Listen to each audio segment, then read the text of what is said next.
Bonjour, aujourd'hui on se retrouve avec Mia, ce petit squelette plein de muscles, pour aller observer les muscles SCOM. Bon, alors j'ai déjà publié une vidéo pour montrer comment les étirer, ces muscles, mais du coup en fait, est-ce qu'on sait seulement où ils sont et ce qu'ils font?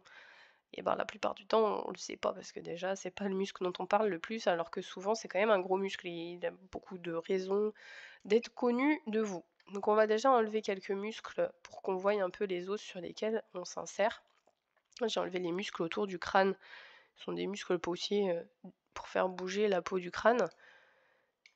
Et donc les SCOM, on va les voir surtout si vous vous rappelez, si vous avez écouté la précédente vidéo que j'ai faite sur les trapèzes. Donc on les voit à l'arrière ici. On va en enlever d'un côté pour aller voir un peu plus dessous. Sous les trapèzes, il y a plein d'autres muscles cervicaux. On les détaillera aussi, peut-être pas tous un par un, mais en tout cas les plus importants et ceux qui sont à connaître. Et du coup, ici, on va commencer à regarder de profil. On va enlever les muscles paussiers du cou. Donc ça, c'est celui qui tend la peau du cou quand on veut montrer qu'on a la peau bien tendue et qu'on n'est pas vieux. Je vous montrerai l'exercice aussi qui entretient la tonicité de ce muscle-là pour éviter d'avoir le cou tout ridé. Des fois, on a des personnes qui font super attention à leur visage, qui font plein de soins anti-rides, donc qui ont le visage assez lisse, mais alors la peau, du coup, ils n'ont pas du tout travaillé, et du coup, ça fait vite une grosse différence entre les deux. Voilà, le SCOM, du coup, c'est celui-ci. Donc on a enlevé juste le muscle de la peau du cou devant, et on le voit vraiment apparaître. Donc on est toujours de profil, d'accord? Ça, c'est le muscle que j'ai pas enlevé de l'autre côté. Comme ça, vous voyez qu'il passe dessous. De toute façon, les muscles paussiers, généralement, en fait, c'est ceux qui sont vraiment dans les couches profondes de la peau. Hein, donc c'est pour faire bouger la peau, pas les autres. Il y en a plein d'ailleurs de paussiers ici pour la mobilité du visage, mais ça, ce sera toute une autre vidéo. Donc le sternocléido-mastoïdien, SCOM, le O qu'on rajoute, en fait, c'est occipito, parce qu'en fait, ça vient parler de toutes ces insertions. Donc sterno, parce que, regardez, ici, on est sur le sternum, d'accord? Je vais enlever les pectoraux, comme ça, vous verrez mieux où on est. Donc ça, le manubrium, c'est la partie haute du sternum, ok? Là, on a la clavicule. Donc on a cléido pour la clavicule, ok? Donc la partie du bas du SCOM s'insère à la fois sur le sternum et sur la clavicule, d'accord? Donc en plus il y a une insertion articulaire au milieu. Ça peut avoir son importance, surtout nous quand on traite les pathologies. C'est toujours vérifier quand il y a des tensions de ce muscle s'il y a une bonne mobilité de cette articulation.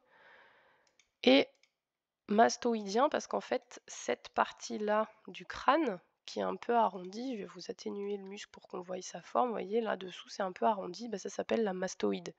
C'est une partie de l'os temporal qui s'appelle la mastoïde. Voilà, tout simplement.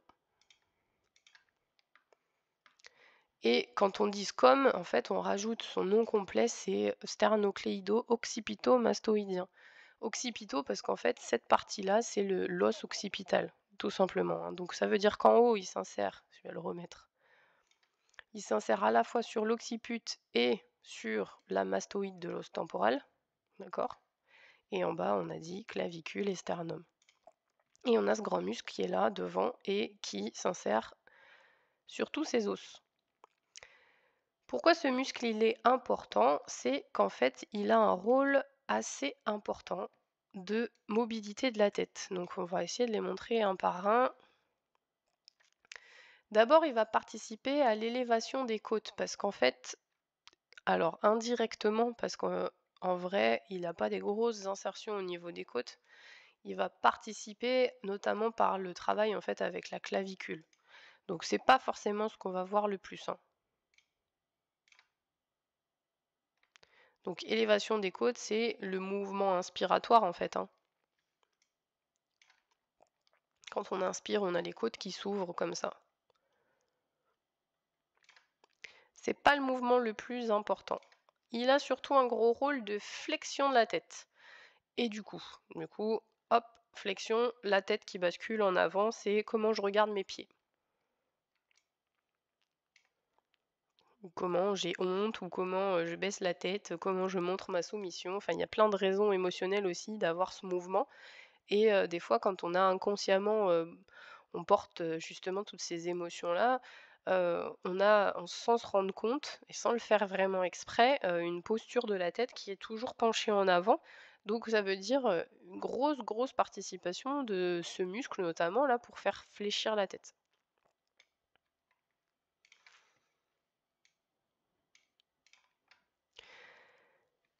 Il y a un rôle sur les côtés, d'accord? Donc, comme il y en a un de chaque côté, forcément, bah, quand il y en a qu'un qui se contracte, il va pencher la tête au lieu de la faire fléchir. Quand les 2 se contractent, elle va aller en avant. Mais quand il y en a qu'un qui se contracte, donc là, on se contracte du côté droit, et ben, il va pencher la tête. Donc l'oreille se rapproche de l'épaule. C'est une inclinaison. Et il a une composante rotatoire. Donc quand le muscle ici se contracte, donc c'est le muscle contralatéral, on appelle ça, ça veut dire que c'est pas le même côté. C'est-à-dire que là, c'est le muscle de gauche qui va faire tourner la tête vers la droite et non pas le muscle de droite qui fait tourner la tête vers la droite. Parce qu'en fait, si on regarde son orientation, lui, quand il se contracte, si ses fibres se raccourcissent, il peut pas faire tourner la tête du même côté, en fait, hein. Il va forcément la faire tourner de l'autre côté. Regardez ici, hop, les fibres se rapprochent, donc on a ce point qui se rapproche de celui-ci, ils font une ligne droite pour se raccourcir, du coup, le regard se tourne de l'autre côté.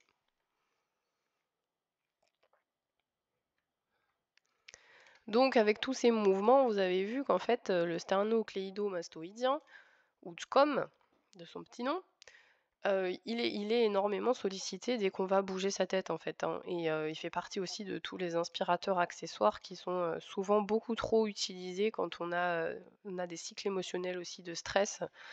On en parlera, dans plein d'autres vidéos je pense, mais tout le sternum qui a tendance à rester un peu trop haut et à plus redescendre, bah, tous ces muscles en fait de l'avant du cou sont extrêmement tendus, ne perdent un peu en mobilité et en étirement et décentre complètement la tête, hein. Quand on avait, vu dans la vidéo pour le trapèze à l'arrière, on a la tête qui a tendance avec nos vies un petit peu, tournées, vers les écrans, vers l'avant, à avoir, la tête qui part en avant, d'accord? On imaginait qu'elle se glisse, qu'elle se déporte en avant, hein, avec le cou qui va se refermer en arrière, un peu col de cygne là.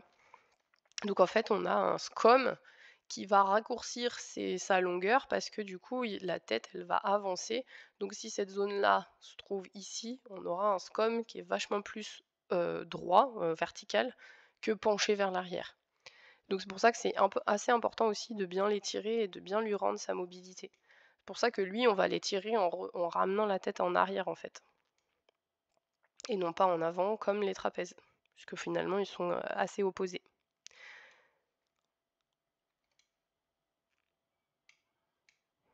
On a quelques relations aussi nerveuses et vasculaires, d'accord, avec donc on a les chaînes ganglionnaires. C'est pas le plus important, les nerfs c'est là. Donc on a pas mal de relations nerveuses dans ces zones, hein. Donc ceux qui ont mal au cou, le connaissent bien. Beaucoup, beaucoup de petits nerfs qui vont passer là-dessous, croisés.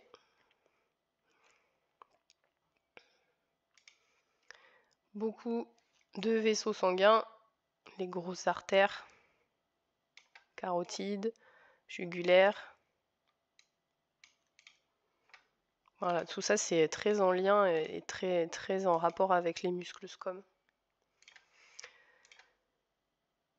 Et voilà, merci de votre écoute, c'est tout ce qu'on pouvait dire sur le SCOM. À bientôt.